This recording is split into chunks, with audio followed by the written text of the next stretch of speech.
Hello, guys, and welcome back to another episode of the Joining Me Today podcast. I did five fingers. I don't know why I did five fingers.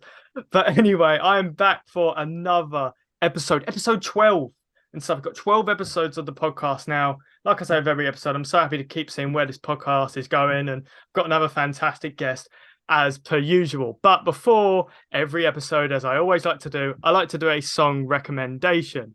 And for this episode and stuff like that, I'm going to recommend a song that's based off a genre of music that I've really started to get into and stuff like that very recently. I've started to get, I was already kind of a bit into it already, but I've started to sort of get a bit more and stuff like that into kind of like female rock stuff and stuff. I've always loved sort of rock and all that. And it's definitely a passion of mine that I've really started to develop a lot more over the years and stuff like that. But definitely sort of like in that sort of female rock sort of realm and stuff like that. It's like a genre and stuff like that that I sort of really like and stuff like that. As a guy who, you know what I mean, I'll admit quite an effeminate guy, you know what I mean? I'm not afraid to deny that, whatever. I'm literally wearing a Paramore shirt. I think that's kind of obvious. But anyway, and stuff. A band that I would like to recommend a song and stuff like that for is a band called Pale Waves and stuff like that. They were quite heavily linked with 1975, another band I like and stuff like that. A brilliant sort of like used to be sort of like a bit more indie poppy, kind of gone into more indie rock. And I'm going to recommend a song from their latest album, Unwanted, and it's going to be a song called Jealousy.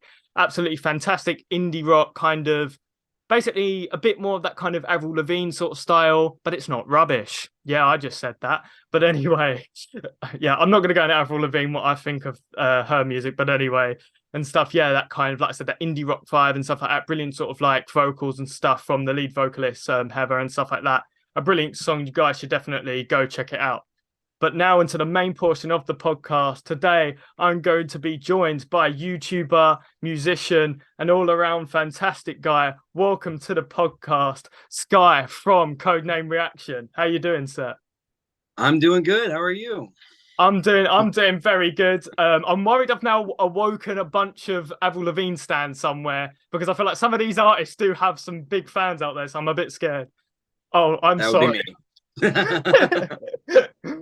uh, No, but I will admit that some of her music is here and there. And it's one of those things where like you can be a fan of an artist, but you don't have to like every song that they produce. So I get that totally.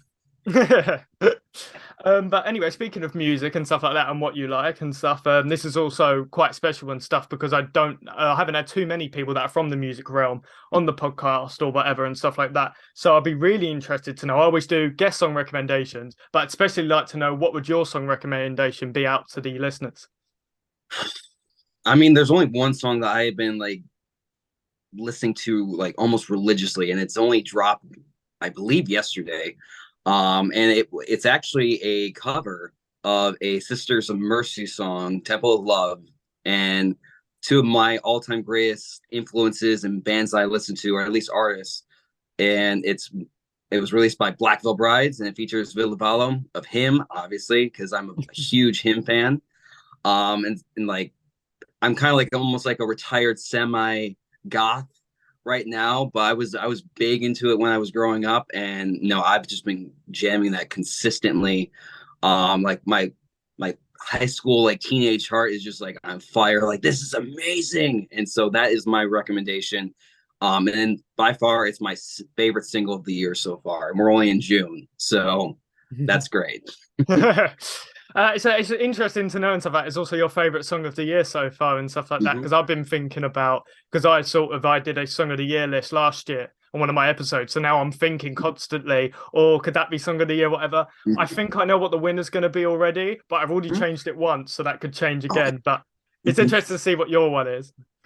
Yeah, so far that one is my favorite song of the year so far. But I kind of go a little bit deeper. So I like because obviously there's singles, there's EPs, there's full albums. So I have like different lists. Like I can't put this EP on my favorite albums of the year, or I can't have like or like picking a favorite song from an album to be my song of the year. I'm like, there's just too much. I just like tried to group in like these are my favorites of the year, no ranking. There's no like no there's no number one, no number eight or anything like that. It's just like this is what actually captivated me and grabbed my attention this year. So, but in regards to the Temple of Love cover, that's by far my favorite so far. And yeah, you guys should definitely go check that out and stuff. I know that this guy right here is going to make some great recommendations, so you know it's going to be a banger. Um, but anyway, sort of going on that, I know you mentioned a little bit and stuff like that about sort of you sort of having a bit more of a like a goth past, whatever, being into that sort of whole music scene and all that. And I'd like to sort of delve into sort of the question of, I was actually going to ask this later, but I think it's a bit more suited now. What is your relationship like been with music like over the years, up until and stuff like that? You then sort of started the channel and then started your band. I really didn't start getting into music until about middle school. So like seventh, eighth grade, and then once I got into high school with freshman year and so on and so forth, that's when I even dived a little bit deeper into it. Like as I was growing up, like I listened to like rock music, maybe some hard rock here and there, but it was like it was only stuff that was like on the top 40. Like at that time, it was like Linkin Park, Evanescence. But me being like young and like a dumb teenager, I didn't know what was going on. So I was only like I was subjected to like a lot of country music, a lot of pop music, and then like when like Daredevil came out, like Evanescence had like 20 songs or something on that soundtrack. So like that's how I kind of first got into rock music. But then I like kind of like swap cliques a bit in high school. I was actually once preppy. I was in football and everything like that. And then I was like kind of like cast out. And then I, reformed into like the outcast goth, like grunge, like everything like that. And then that's when like my musical taste just like bloomed. Like I'm like kind of like almost everyone, but like the two bands that got like really captivated me were him and Slipknot. And so like from there, like I got gothic rock here and then like new metal, like just chaos over here. And that's what kind of like just set music, like it just opened the doors for me from there. And then so I just kept diving into it. And then roughly about like probably my sophomore, junior year in high school, that's when I decided I wanted to be a singer. And oddly enough, like I only had like a little bit of a singing background growing up, and it was because my parents forced me into church choir when I was really really young. And so that was the only true vocal training I ever had. That's the only thing I've ever like done with singing. And so I was like, oh, I'm gonna do this, and like I was writing lyrics. I'm like, yeah, this is amazing. And then looking back at them now, I'm like, man, that was horrible. So I've just grown. I've had at it, and then it wasn't until about 2013 when I joined my first professional band. To the point where one of the first shows I ever played with them was opening up for Mushroom Head, right here. And I'm like, what's going on? Everyone's just so casual. They're like, oh, we're opening for Mushroom Head. I'm like, am I the only one that is like panicking on the inside? What's going on? We're like, oh, we've done this before. I'm like, that's not the answer I wanted to hear. And then from there, we just kept doing more shows, like writing more music. I was honing in my craft. And then sadly, that project, disbanded, and what became of it came up with my current band, Codename Phoenix. And from there, we just kept having at it. I started taking vocal lessons, improving my craft, and just having at it. And so like music is it's actually has been a very integral part of my life growing up, and it's actually helped shaped me into who I am, who I stand for. Because as a singer myself, one of the best things that I want to do is when I write something, I want it to be relatable to someone else.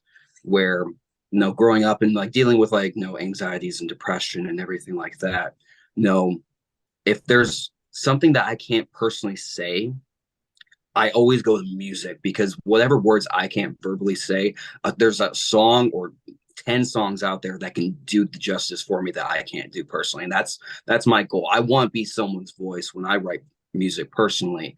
So like if I write something truly, very like dark oriented and very personal, I hope I can help someone out there where when they listen to that song, it's very therapeutic for them. Like someone gets this, someone understands where I'm coming from. And then, hopefully, that just helps, the process of just like actually just alleviating a lot of that pain. So not only is like music just like my go-to, it's like everything that I am, but it's everything that I want, kind of like, essentially like help the world with, because music is very therapeutic, it's very healing, and that's it. It's just all around. That's how I feel about music. So, and I don't think I'm gonna leave it anytime soon either. So there's been a couple times when I've contemplated, I'm like, man, I don't think I'm in this, and then something just kickstarts it back up. I'm like, man, I was stupid for thinking I wanted to leave this. So It's quite interesting and stuff like that, like hearing you say, like, especially when you said and stuff, you didn't get into music till later, because I was a guy who sort of, I kind of didn't realize how much I loved music and stuff like that until I was about 15 or 16 mhm, and stuff. So about early high school, sort of late middle school and stuff, like, to put it in that sort of terms, like, mhm, and like I remember, like, when I started to really get into it, I was like, oh my God, I know I've loved music forever, because I was listening to video game soundtracks formed my music taste so much. Because I know you said about you like football, whatever, and stuff. Like, I bet you knew from like Madden soundtracks and all. I bet there's some songs on there mhm. that you loved and all that. Oh, the Madden soundtracks, the 2K games, even back then I was like a big like wrestling WWE fan, and even those soundtracks were there too. I'm like, man, there's some kick-ass songs on here. And then looking back, I'm looking back at like when I was watching wrestling, and like there was a lot of great like theme songs, and I just didn't know about at this time. But as I like progressed further in the music, I'm like, oh man, Kill Switch Engage does CM Punk. There's Alter Bridge that does Edge. Like what's going on? And stuff like that. Even Disturbed did Stone Cold Steve Austin. So like maybe I was always into music. I just didn't realize it until like what you said, like when I was like 15, 16 years old. But I also do feel like the reason why I kind of came into it so late was because I was kind of I grew up with like those like old dogmas of how people should live. Like my parents, told me to go do football or track or something like that because it'll help my grades. And obviously I was like wearing bright colors and like not always black and stuff like that. And then I changed, and they're like, "What's going on?" And I'm like, "No, this is who I am. It's not a phase." Um, and then it just like I mean, after like 15 so plus years, I'm like, I don't think I'm in a phase anymore. I got the full sleeves, I got everything. So, yeah, but looking back at there was like lots of movies, lots of video game soundtracks that like looking back, I'm like, yeah, maybe I was always in music. It just didn't come to to fruition until I actually like decide, hey, let's do this. So, Yeah, I feel like I definitely kind of like, yeah, I get where you're coming from there in terms of like you feel like sometimes and stuff like you feel like there needs to be this sort of moment where you're like, oh, I know I'm definitely into this. And like at young, like you feel like you're born to be like into music, and you feel like you'll feel it in yourself. Like I sort of when I was sort of much younger, I thought I was always going to be like a sort of like quite into soccer. I was very into sort of soccer and all that, and I still definitely am now, but I'd kind of already got in my head and stuff, and especially with gaming as well. I'd already sort of got in my head of like, oh, I'm a soccer and gamer guy, and then music came later, and it still took me, like I said, a long while to be like, no, I am like I'm into this. This is really a part of me. But because you didn't have that light bulb moment and stuff like that, and like admittedly, I didn't grow up in a household that was very like musical and stuff. Like music would be on, but it was very much just what was listened to at the time. Sort of my parents and stuff were not the type to more look into more sort of deeper stuff. They wouldn't look in alternative or that sort. It was very much what was in the top 40, like you said, and stuff like that. Like a lot of people and stuff. So I just was kind of like, oh, I'm just not a music. I see these other music people. They've already sort of, you know what I mean, got dyed hair at 13. I'm not like that. That can't be me. But it was then as I got older, I was like, no, that doesn't matter. There doesn't need to be that light bulb moment, sort of like you sort of said, like, you know what I mean? So I'm very sort of happy and stuff like that, that I've found that. And I'm very happy to see, obviously, yourself stuff found that. And it led to, partly led to your channel and stuff like that being formed and stuff with your great mate Goat and stuff. How did that all mhm. come about? Basically that came about, obviously we were about like I believe a year or two in to Codename Phoenix, so we were just doing this, and then obviously I think this was around 2018, and obviously reaction channels are kind of skyrocketing. We're seeing all this like more. Like I wasn't really into the reaction trend. I didn't understand it, like, but I did watch the occasional one, like, oh, someone's watching reacting to like like him or Slipknot, I'm like, I want to see their reaction because they obviously don't know what they're getting themselves into. Um, and so like I think he approached me with the idea like, hey, what do you think about this? I'm like, I don't know, honestly. Persuade me. I mean, and so he's like watching all these different channels. He's like, man, I think we can do this. I think we have a shot. No, like I'm funny esque. You're just you. I'm like, no, we can do this. I'm like, all right, let's give this a shot. And then obviously I've never done anything of this magnitude before. And so like when you watch those first early videos of the channel, like obviously I'm very static. I'm very opinionated. I'm honestly coming off like, as an ass in a way. Um, but no, as we worked at it, no, I obviously got better, but it just came about with the whole thing of like with the intention of we have a shot at this, we can do this. And we also decided that it was going to help promote the band as well, because we do see a lot of musicians and artists nowadays where it's more than just the music to help you get into that industry. You have to be kind of everywhere your audience is. That's where you see a lot more artists and bands like doing TikToks and Instagram reels of behind the scenes stuff and covers or just like just silly gags. So that's where we thought like, oh, we do reaction channel and like actually just do all these reactions of like just different. We started with rap and hip hop because we didn't know anything about it. Like I think the only thing that we truly really listened to that was in the hip hop and rap realm was Eminem, and that's saying something.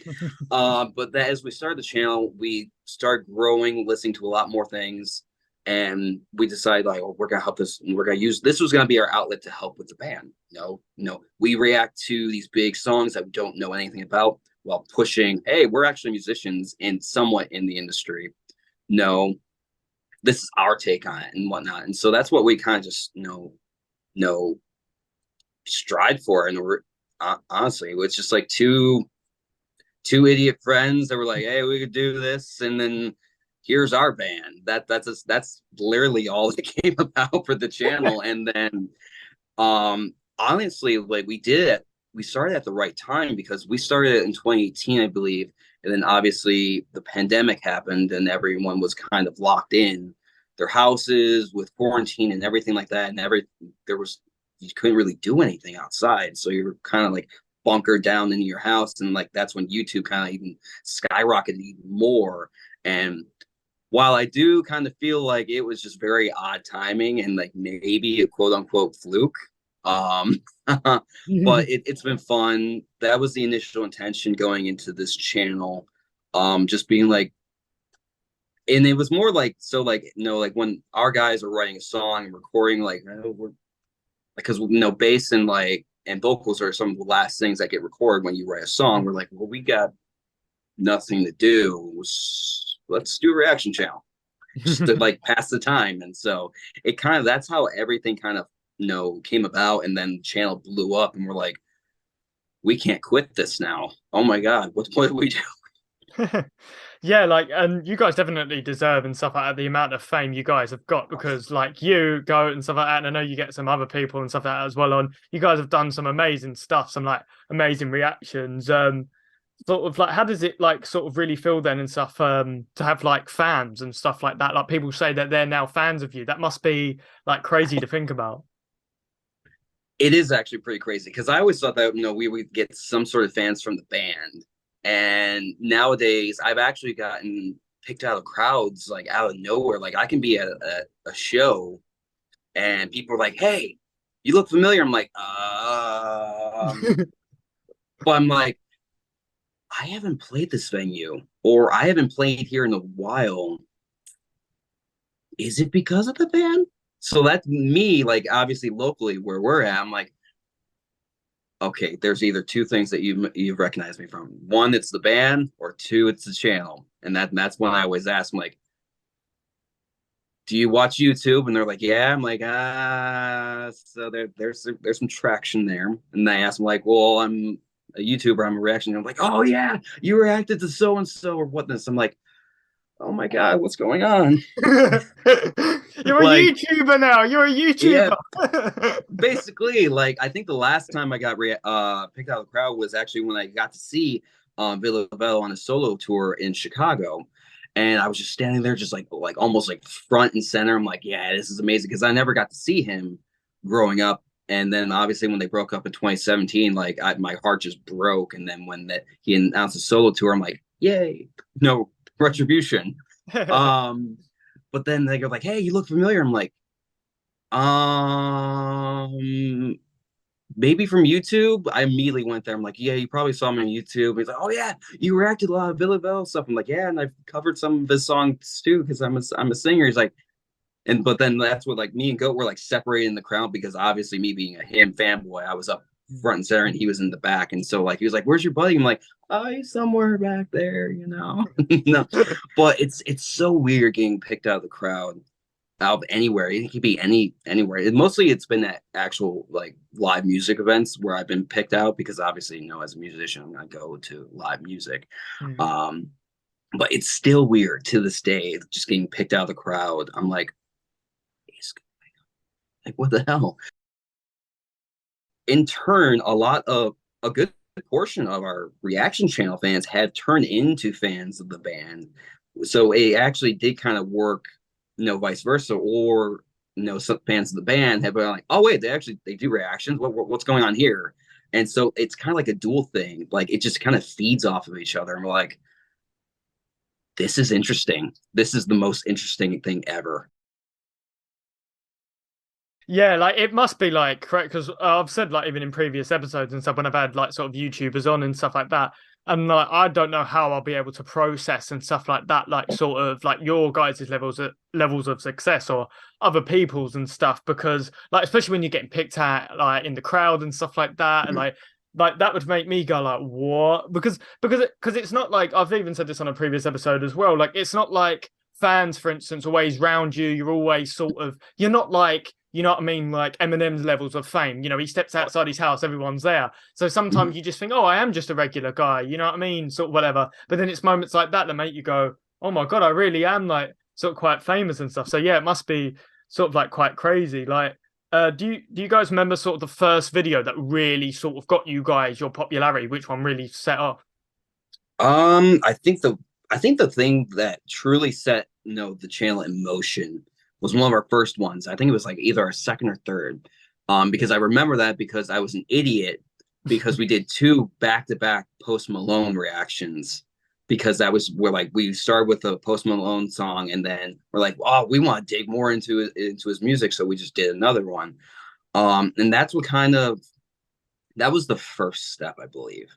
And then I think the second one was actually, I think, our most viewed video. I think well over 1 million views was for Scar Lord. And we're like, what's going on? And then we got into like Suicide Boys and all these other different artists and like and Ghost Main. And like the numbers just kept getting bigger. And like I think those videos kind of helped us greatly.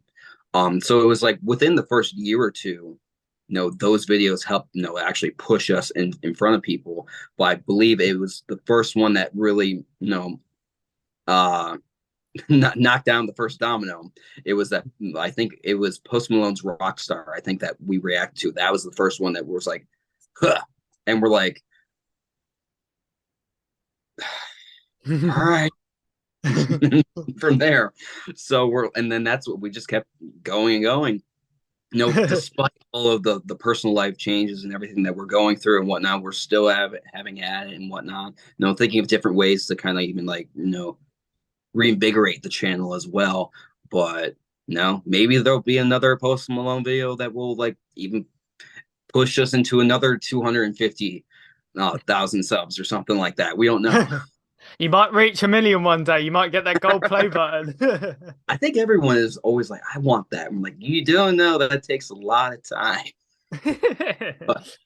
But if you guys ever get it though, you guys definitely deserve it. So definitely, you know what I mean? Like if you get it, you know what I mean? You should definitely be proud of it, 100%. Sort of speaking of the YouTube channel still and stuff, to go sort of unfortunately to go a bit more sort of on a more negative note, whatever, and stuff like that. Copyright issues, being a music reaction channel.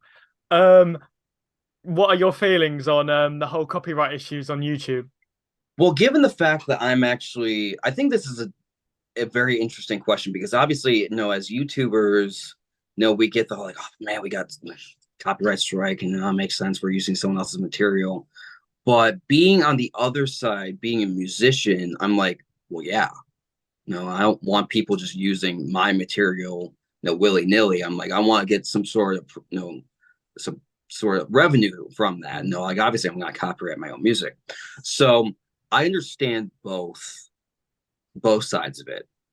Um, there have been but there's also been a couple times when we've actually put out reaction videos where a lot of people have actually done the reactions as well. I think there's been a couple like Drake songs that have been there's like a lot of Drake reactions out there, and like we tried reacting to it because it's a new song. We were like, all right, here we go, block, like a full block, not even a copyright, just a block where other channels are free to use them, or at least use it with a copyright strike against it. And we're like, what's going on? So it's literally hit and miss based on, I don't know, maybe it's the licensors that hold the copyright rights are like, no, no, no, no, or they within a certain amount of time of the song being released, like if no, they're like, all right, anyone that uses this material within the first week of release, they're free to go. But once they hit that like 8th day block, which I think we may have hit a couple of those 8, 9, 10 days after release, and so we just get blocks. And I don't know how it actually works. So it's a beast in itself, to be honest. But as a musician and as a YouTuber, I understand both sides of it. I do like the fact that some of those walls are breaking down. Hmm. In regards to YouTube being a little bit more lenient with their copyright laws and their restrictions, because they do acknowledge that reactions are actually being something that record labels and artists are actually seeking out so they can get their music and their craft to like a wider demographic. So Hmm. they're acknowledging that, but then YouTube is here like, well, per our copyright, no procedures, we can't really, there's only so much that they can do. But now that they're starting to acknowledge that, hey, okay, no, this is an actual thing that people are actually seeking out, to help their business essentially. That's when they're starting to restrict a lot of these copyright laws and restrictions. And so they're like, that's where, because they acknowledge these YouTubers as actual content creators, Hmm. whereas they react to like a 3-minute song, but if the video is like 12 minutes long, they're getting hit for that 3 minutes. They're not getting revenue for the extra 9, which is insane when you think about it. And so that's where they're like, okay, where does the line actually get drawn at, or where do we start blurring it? From like, so we're hitting them for like this, like even if you use like 30 seconds, 30 plus seconds of like a copyrighted like form of audio, you're still getting hit, even if the video is like 10 minutes long. So like, what gives? So it's, in all honesty, it's a tricky slope. It Oh really yeah. is, because I understand both. Like I said, I understand both sides of it. But I also, as a YouTuber, I'm like, man, it would be really nice if like record label A would be a little bit more lenient Mhm. with things. And there's actually been times when we've had record labels reach out to us, um, and they've actually whitelisted us in their system so we can actually make revenue off of these videos, because they're actually Wow. seeking out our like not expertise, but our opinions on their music, so they Mhm. can get these new artists out to a bigger demographic, because it helps them and it helps their artists grow. And obviously it would help us grow because we're getting new people into our channel. So it's kind of like a recycle, like, no, I'll help you if you help me type of thing. Hmm. um but then there's also time where YouTube kind of like links that up, and it's like, no, like we've actually reached out to record labels like, hey, no, our video is copyrighted, can you get this whitelisted? And like, there's nothing we can do, that's on YouTube's side. And we're like, well, what the, so there's a lot of back and forth with everything. So it's there are some wins, but there's also some losses too. So it's just knowing when to pick your battles in this. And that's where kind of like with copyright, we've started to build a focus of, all right, how do we, generate revenue and avoid copyrights? And that's, coming up with original content that's actually solely ours that we can claim from start to finish. And so that's another hurdle of trying to build original content, because it seems like everything has been done. And so it kind of feeds into that perspective of originality is dead. So it's one of those things where, man, it's just a constant battle. No, 100%. Like when you sort of say and stuff like that, like a point that you brought up that I thought was very interesting and stuff is when you said like, oh, how certain reaction channels and stuff like that, their reactions will get kept up and stuff, and then yours and stuff like that will be completely blocked. Because I've spoke to reaction sort of channel YouTubers and stuff like that in previous episodes and stuff like that, especially when I interviewed and stuff Senpapi Rick, for instance, and stuff. We had a very interesting conversation on YouTube and sort of stuff like that in general. And when I had a conversation with Nate from the channel Renegade Media Group and stuff, another reaction YouTuber and stuff, about your guys' size, funny enough, and sort of like them sort of saying like all the problems they've had with YouTube, especially in terms of reactions where like they'll be like ours will get blocked, but then especially big time YouTubers will react to the same thing and then they won't get blocked. And they'll say to YouTube, hang on a minute, why have we been blocked and they haven't been blocked? And then they say, oh, if that's happened, then tell us the videos and then we can go block them. And it's kind of like a grassing up system.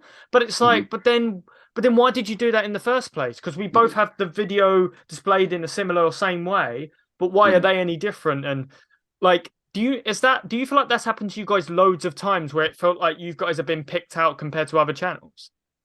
There's been a couple times when we thought that we were kind of being like in a way blacklisted from certain reactions. Like there's like always like we've actually had grown like a list of like artists or even labels that we just can't react to because we know they're gonna either be blocked or they're just gonna be copyrighted from the get-go. Like not which in those copyrights, those just link to blocks. Like I said, like Drake is an artist where we, after like the first 2 or 3 times of trying to react to him, we just completely cut it out because every time the video got blocked, we're like, no, this isn't worth it. There have been a couple times when in the editing bay where we've noticed that we've blurred the video but kept the audio up, and we've noticed that sometimes it's the video that actually causes the mass block for these reaction videos. And then which it doesn't really help because like if we know like, okay, this is gonna get blocked, so we're just gonna pull the video and just leave the audio up, we have our the audience they go to the comment section and then they complain like, well, it would be nice if you had the video up, and then we're trying to explain to them, well, we would have it in there if it didn't cause the whole video to be blocked. We have our own hoops to jump through in order to give you guys content so you guys can be happy and watch and like have entertainment. And there's been, like I said, there's been times when in the editing bay, like whether it's myself, Goat, or Chris, editing the whatever video. I know me personally, if I've going into video knowing that something's gonna get blocked because if it's an artist or because of a label, I just blur the video to an extent where you can't see it, but you hear the audio. And luckily enough, that just passes through and we just get a copyright strike or a copyright hit, and it doesn't block the video. So there's a lot of things that you can do to kind of keep pushing out content, but also keeping you safe at the end of the day, I guess you can say. But there's been many times when we thought that we were being kind of like targeted, I guess you could say, because we would look at all these other channels like, how did they get it? And we like, is it because of our sub count, our views? Is it because we're not verified? What's going on? And YouTube has just grown into this beast where unless you're actually part of YouTube and actually for the company, you don't really know the ins and outs of what you can do, what you can't do, even though they like, let's say, hey, this is what you can and can't do. It's like, I feel like there's a lot of gray area in that statement. And like, even to this day, we're still very stringent on who we react to, what's the label, how are we going to put out the video? Are we going to blur the video? Are we going to just eliminate it? Or if it just, we've actually gotten to the point where like, if it just keeps getting like, there's been times when after like several different edits of a video and it keeps getting blocked, we're like, you know what? This ain't worth it. Dump it onto our Patreon. They get it exclusively. And then that's when we try to funnel some people over there. Be like, hey, we wanted to give you guys a video today. YouTube wouldn't have it. It's on Patreon. If you want to subscribe to us for $1, that would help us out. But that's all that we can really do. So and stuff, moving a little bit sort of away from music now and stuff like that, I'd really like to get into talking about your other interests and stuff outside of music and stuff. Nobody just thinks that you're just into music, you know what I mean? We sort of, assume and stuff like that. You got your other interests and stuff out there, and I think people be really interested to hear your other interests, because I think and stuff like that, because your videos and stuff like that with Goat and all that are so focused on music, sometimes your other interests maybe don't get seen as much. So what other interests do you have outside of music? Well, essentially my only other big interest is because I did go to college for graphic design. So I am actually a graphic designer. Ever since I was a kid, I was always drawing everything, just ever since like the stick figures of just evolved into like, elaborate things. So my passion for drawing, it did grow into my want. Like, I've always known I wanted to be a graphic designer ever since I was like in like middle school, like around like maybe 13, 14. And just so happens when I went into, I think, my freshman year of high school, they did offer a Photoshop class. I'm like, hell yeah. And so, which did help me a lot when I went to college, because it got to the point where when I was submitting projects, and we would do our like class critiques and like, oh, what do you guys think about this? What would you change and everything like that. There was a lot of times when I got comments from my other students within the class were like, I feel like he's done this before, and this is like an intro Photoshop class too. They're like, you're not wrong. I have done this quite a few times. But yeah, graphic design is definitely one thing that I've always done. And I've actually been a lot of people don't know this, but a lot of the things that you see, like with the channel logos, the band, everything like that, I've all designed all of the logos for the channel, the band. I've done all our band's lyric videos, shirt designs, like I'm the in-house graphic designer, and I'm basically kind of showcasing this is what I feel the project needs. I even helped Chris with his first initial podcast, codenamed Scream, when we were kind of having him have his like subsidiary channel. And like I helped him with his intro cards, his logos, and even helped him with his merch store and stuff like that. So I think that's one thing that a lot of people don't know, is like a lot of the designs and what they're seeing visually is all from my passion of being a graphic designer. Which I do kind of like that. It's like a more tongue-in-cheek, like silent thing, because they're like, oh, this is pretty cool. I'm like, and me, I'm in the background, I'm like, that's me. So, but yeah, that's definitely my biggest passion outside. I'm just an all-around creative. Like, ever since I was growing up, I was drawing, I was, and then I started doing photoshopping. And when I was doing photoshopping in high school, that's when I started getting into music. And I actually found that writing lyrics and stuff like that, that was another form of me unleashing my creative side.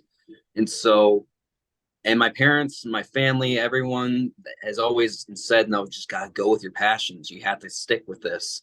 And obviously, when I'm in some very low points, I'm like, I think I'm about quitting this. And everyone's like, you can't.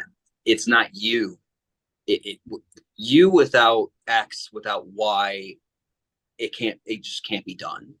No, to the point where my parents have actually told me, like, if I ever, left music, they would literally phone me up and be like, hey, what's wrong? I'm like, we've gotten to that point. Great. But and it's the same with designing. Like, I actually, a lot of my tattoos on this arm, I've actually drawn myself. And so I actually went to the tattooist and like, hey, this is what my design. There's been a couple times when they've actually had to redesign my my tattoos because I was too detailed with it. And they're like, you can only do so much on the skin with a needle. I'm like, that makes a lot of sense. So yeah, most of the designs I have are this arm are straight from me, and it's like a reflection of me as a person. This one I can't really take any credit for because it's just straight from the comic books and whatnot. Um, but no, graphic design's my big one. No, a lot like hobbies. I'm a video gamer. Albeit no more of a casual gamer now because of everything going on in my realm. Obviously with the channel, the band, and obviously daytime is like day jobs and stuff like that. So yeah, design, video gaming, and obviously I'm a giant nerd. No, a lot of people know my love for Batman and Star Wars. So You've even got the um Batman necklace on, didn't you? I noticed that. yes, I do. Fully So repping the Batman. yeah, I think it got to a point where like I obviously had my whole Batman sleeve right here. I was wearing a Batman shirt and I had the Batman logo, and everyone was like, a Batman stand pretty much. I'm like, yeah, that's me. That's me. And so You've like got I wear it with pride. Like I got so much flack growing up for being a nerd for like loving Star Wars and Batman. Now it's like, no, it's the in thing. I'm like, no, no, no, no, no. You guys don't get to just walk into this realm after I took years of heat. No.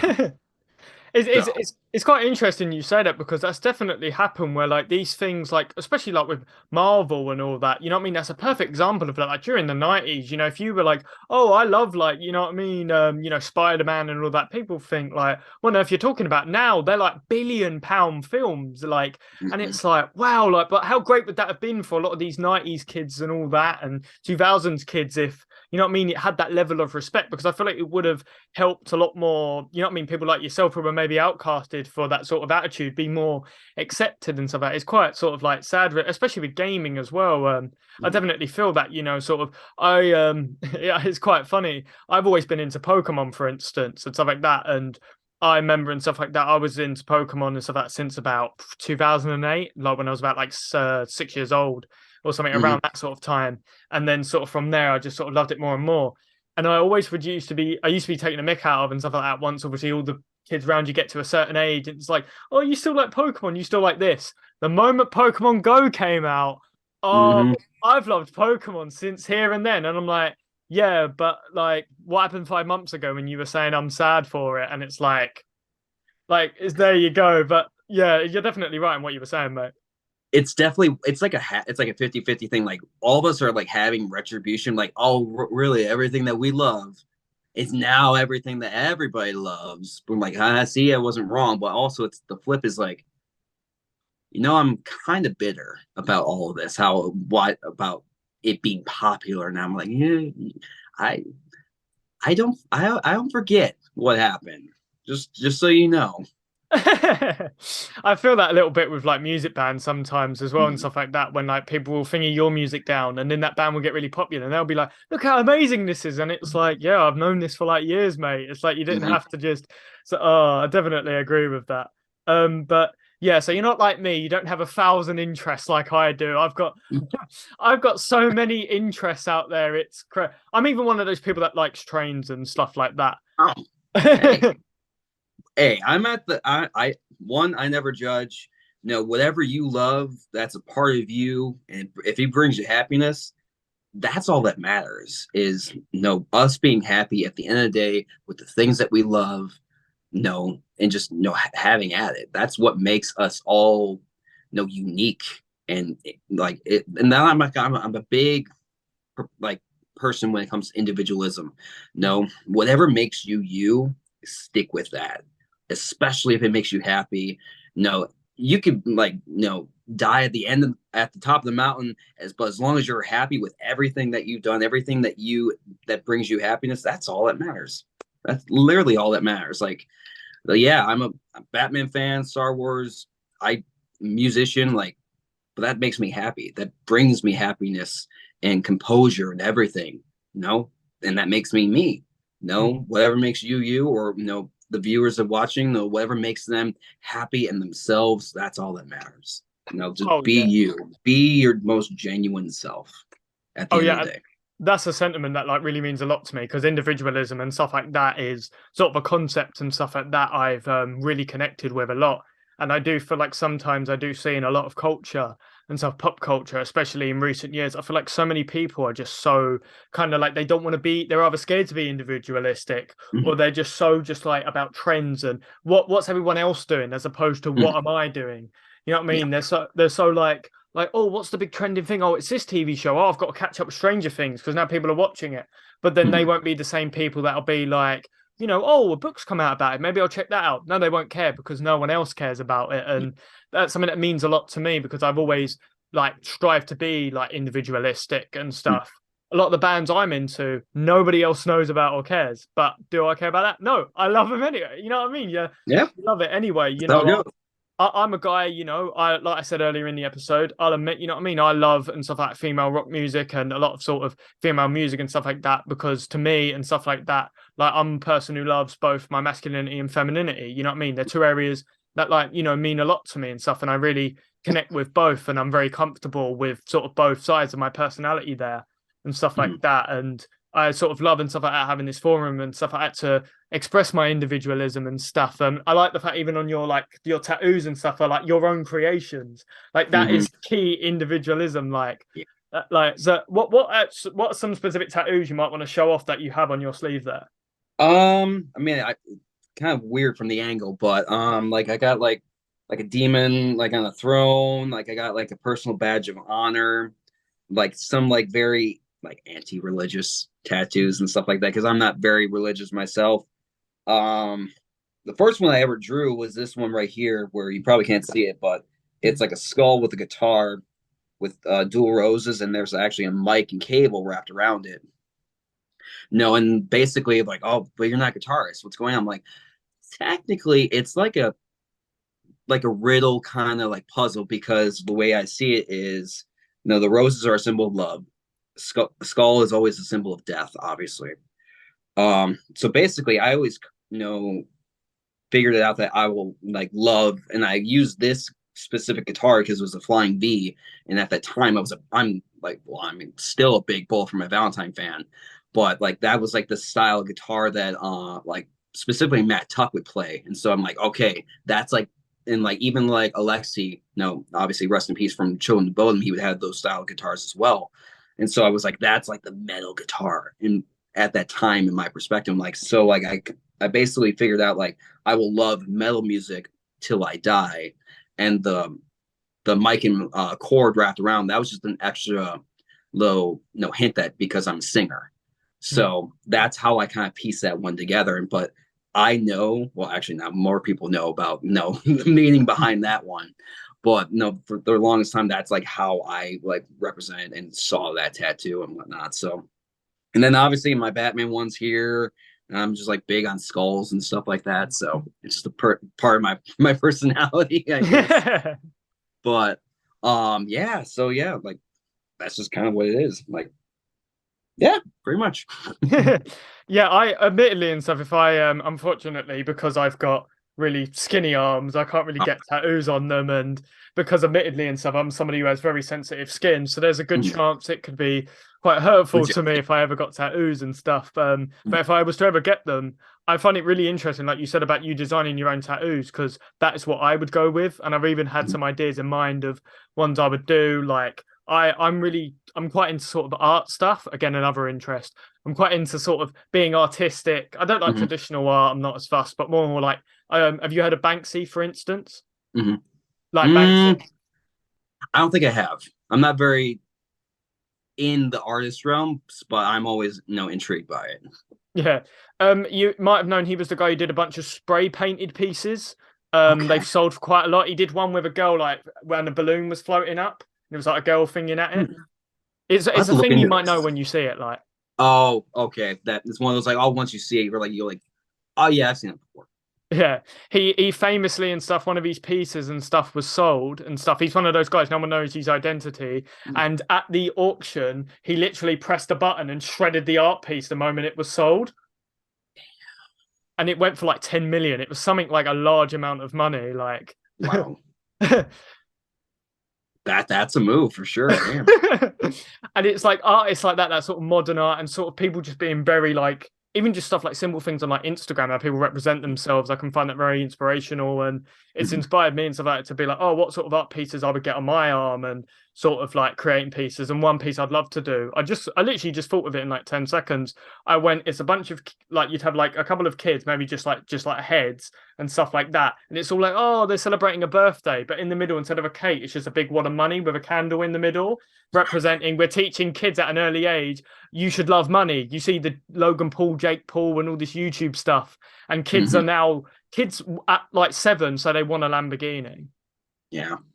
Like, they're 7 years old, and they're like, oh yeah, I want to get a mansion, and it's like, you're 7 years old, like you don't even know what taxes are, and you want a mansion. It does kind of build up this whole like false, perspectives. Like, no, this is what we're teaching, the next generation. Like, no, that this, no, the fact that it's gotten to the point where like, no, children of that age are like looking at these, truly luxurious things. Or like, that's what I want. Like, you don't even know what you truly want. We're like for dinner right now. Like, how do you know if you want like a Lamborghini or something like that? No, so it is one of the negatives of modern society. I will admit that we're teaching this new perspective, but also not even thinking about it. And that whole thing was like, oh, this, I'm just gonna put this out in the world. And that's one of the troubles of being an influencer is like you truly do influence those that watch you. So if you put out, negative or bad, no things, obviously it's going to influence a lot of people and it's going to impact you and stuff like that. So I think that's one of the things about like modern influencers is like they're not really thinking about who they truly are influencing and how their decisions actually impact a wider demographic, because most time it's just like me myself, I'm on this road, this is what I want. So which I never thought I would be an influencer, but now I'm on YouTube and stuff like that. But I'm like, I'm just being an idiot reacting to music and giving off my opinion, which no one truly ever cares about. That's how I kind of view it. And I have fun doing it. And obviously I hope a lot of people have get a couple laughs while watching it. So that's as far as my influencing goes on the YouTube spec. My influence is like in music. No, I want to help people with music and actually just do something that I love. But yeah. Yeah, YouTube is a crazy world, and society is a crazy world. I think that's how we can sum it up. Yeah, it's like it's like a double-sided coin where like modern actual society is one way, but then YouTube is like the other like perspective. Like, oh, this is what actually it's like a perfect illusion, which oddly enough, that's one of the songs I wrote for my band, because it was about how we're seeing reality through like this digital veil essentially. No, this is what actual society is, but this is what the perception is. No, when we need to break away from that. So I feel like as well and stuff like that, like sort of the perspectives and stuff like that, like that people have and stuff like that in terms of like, on society and stuff like that, and just like the way society works, whatever, and stuff like that. Like, we see it in politics and all that, what I mean, political opinions in it, and the way sort of people and stuff like that are so like against each other, and people are so judgmental of one another. And I think some people will focus so much time on certain things and then not on other things that are important. Like we said, yeah, society's crazy, isn't it? yeah, the priority listing is a little bit like, shouldn't this be fixed? Like you question like, so you're focusing on this, but this thing right here is a little bit more detrimental. Why aren't we over here? So Yeah. Yeah, Fox News, don't spend about an hour talking about the M&Ms. Think about more important. Did you ever see that, just very quickly, that M&Ms thing on Fox News, like where they were talking about it? Or just that whole saga with M&Ms in general, that whole with the green M&M changing not changing gender, but changing the look and all that. yeah, I did see that. But I think it just became a very giant publicity stunt, I believe. I'm like, why even do this? Um, I don't know. It's decisions like that. I think a lot of times, like decisions like that are just done to create a stir, Yeah. because when you create that stir, people are focusing on it. You're getting the traction to it, and then you change it, like because it's just how it is. Like that's kind of like modern society is with like pre-saves for music or trailers for movies. You build up the anticipation, you build that traffic, and then once it gets time to like with the M&Ms, like they cause this stir just to be like, oh yeah, no, we're keeping the M&Ms, we're not changing our spokesperson or nothing about genders or anything like that. And we're like, what was the point of this? And it's just the cause of stir to it's just this elaborate scheme, I guess you could say, to just drive traffic, create revenue, because a lot of people are in that same mindset that money makes the world go round. And that I think that's what that truly was at the end of the day. It was like just cause traction, cause revenue, revenue increases and everything of that matter. So Yeah, maybe you could do something, a new sort of tattoo and stuff could be based on that. I don't know if you've got any I room left, but mean, the arms are kind of taken up, but I have a lot more available canvas that I can probably I can choose from. you get a face tattoo just there, right on the forehead. Ooh. Sadly, this is my no go zone. No, I will never get a tattoo on the face. But anyway, and stuff like that, laughs all aside and whatever. Unfortunately, and stuff, I've come to the final question and stuff. This has been a fantastic interview and stuff with yourself. I've thoroughly enjoyed it. And the last question I always like to ask with these episodes and stuff, I think I've got an idea what your answer is going to be to this one. But what if you was to give somebody a piece of advice? What's the most important piece of advice you would give them? Let's say you were giving it to me, for instance. See, like blanket advice, honestly, which we kind of already like touched on this earlier. Um, the best advice I can ever give to anyone is just be yourself. Be true to who you are. Don't bend to trends or overly think about how people are perceiving you. No, at the end of the day, just be yourself. Do what makes you happy, because that's all we have. No, live your best life. If you're happy, just have at that, keep at that. And then all the little things, all the negativity will just seem remedial. That's all I can really say. Just do what you love, be who you are, embrace it, and never falter to anyone that may badmouth you or anything, or poke at you. Just take it, and like if someone's coming at you with negativity, just be like, approach it, just reciprocate positivity. Thank them. Like, thank you for your words, because that will irk them more, seeing you just taking it with stride and just keep on adding it. That's all I gotta say. Yeah, and that really is a beautiful sentiment and stuff like that. I thought you were going to say sort of something about being yourself, and like I said, that means a lot to me. So I really like that as a piece of advice. But anyway, unfortunately and stuff, that is the end of this episode. Another fantastic episode. Before we go off, is there anything you'd like to shout out to the listeners? I don't know. We kind of touched on everything. I don't really never done really shout outs or anything like that. But all I gotta say, like, honestly, if anyone's like listen to my band, Codename Phoenix or whatnot, just monitor our social media pages, because there's gonna be some changes, both negative and for better happening. So that's all I gotta say for that. And hopefully, people are gonna like the changes. That's all I gotta say.